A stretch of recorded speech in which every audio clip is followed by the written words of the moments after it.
Running, running, running, running. Running away from that hell. He ran away from the torture. He ran away from the misery. He ran away from his personal hell. He didn't know where to go. He just needed to get out of there. He saw that he was far away from his personal hell. Then he looked to his right. There's a lot of people in a crowd. Both crowds were into two. And, well, the middle had no one around it. They all seemed to be me's, and they looked at him.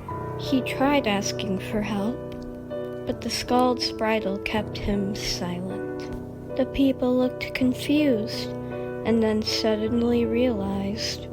They started throwing rocks, stones, and sticks at him. He covered his head running, trying to make sure none of them hit him, and running away from the crowd people. He didn't care how many bruises he was going to have. He just doesn't want to die. Once he was finally away from the crowd, he said to himself, Is there anyone out there? Please. I don't want to die alone. In the process, he ripped off the Skald's bridle.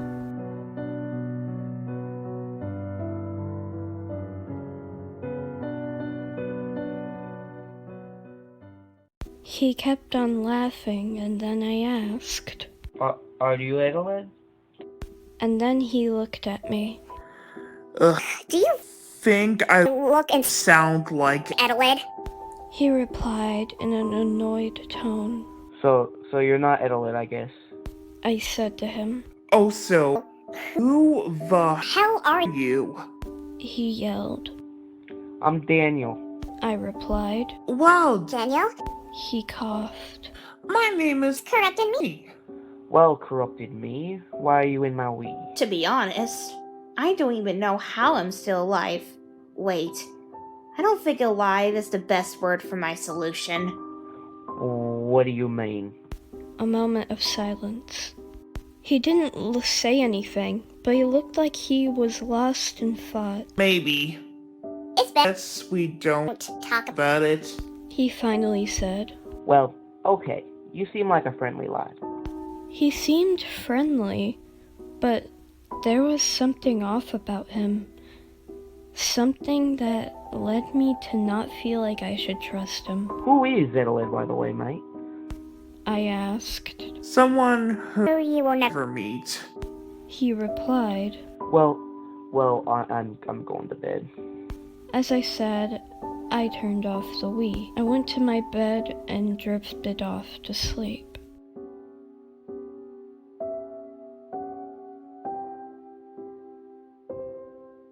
I was sitting on a bench with my boyfriend Connor. He was the only one who stood up for me, the only one who didn't hate me, the only one who loved me. Daniel, don't leave it behind. You need to know something that your cousin has kept from you for years. You need to find him. He said, looking at me, What do you mean? and then he grabbed my shoulders and leaned closer to me. Turn on the Wii. And then I woke up. It was just a dream. I wanted to burst into tears in that moment, but I said nothing and tried to do my morning routine as much as I could. We were out waiting for the bus, and then I saw Karen walk towards me again. My, what a fun time my ass went to the principal's office thanks to your bitchy defender. She said to me, still walking, "Who is this girl, Daniel?" Nicole asked as she looked at Karen. Just some girl that's insecure about the fact that she doesn't have any friends.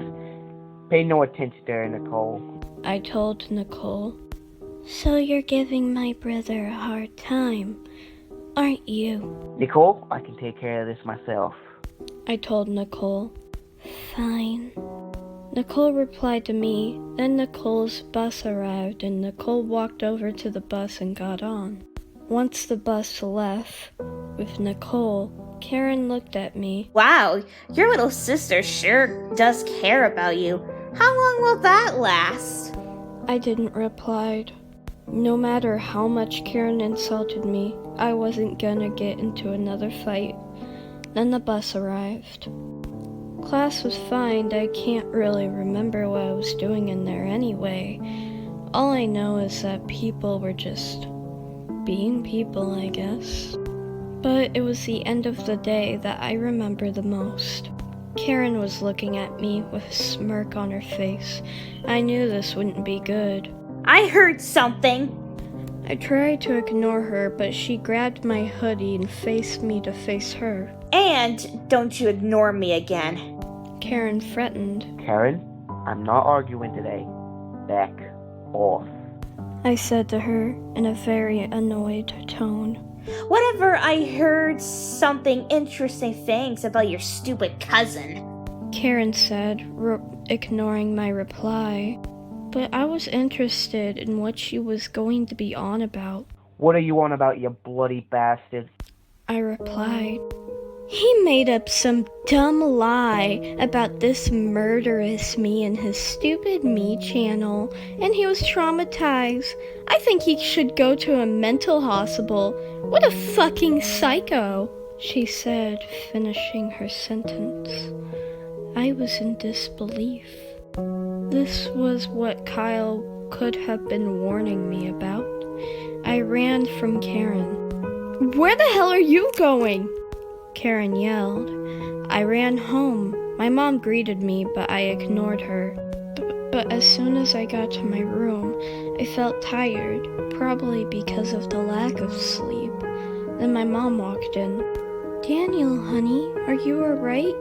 It seemed like you were in a panic. My mom asked, concerned. Mom, I'm really tired right now. I told her. Well, I hope you're awake enough to eat dinner tonight, she said. So I walked downstairs and sat at the dinner table, waiting for dinner. Dinner's done, sweetie, my mom said. We were all sitting at the dinner table. It was just steaks, eggs, and greens, I guess. Once we were done eating, I just went to sleep. I forgot about what Karen said or about Adelaide. I forgot about corrupted me. Then I went to sleep. I was falling in my dream. Then I reached the floor. It was gray. Then words appeared from the darkness. Turn it on, turn it on, turn it on, turn it on, just turn it on, turn it on, turn it on, turn it on. Turn on the Wii. Then I woke up. I was covered in my own sweat, and then I looked at the Wii. Reluctantly, I turned it on. Then I went to the me channel. The corrupted me was there. Hi, Daniel. Corrupted me greeted. Hello, corrupted me. I hope you're not having a pretty rough day like me. I told him. No, I got something to show you.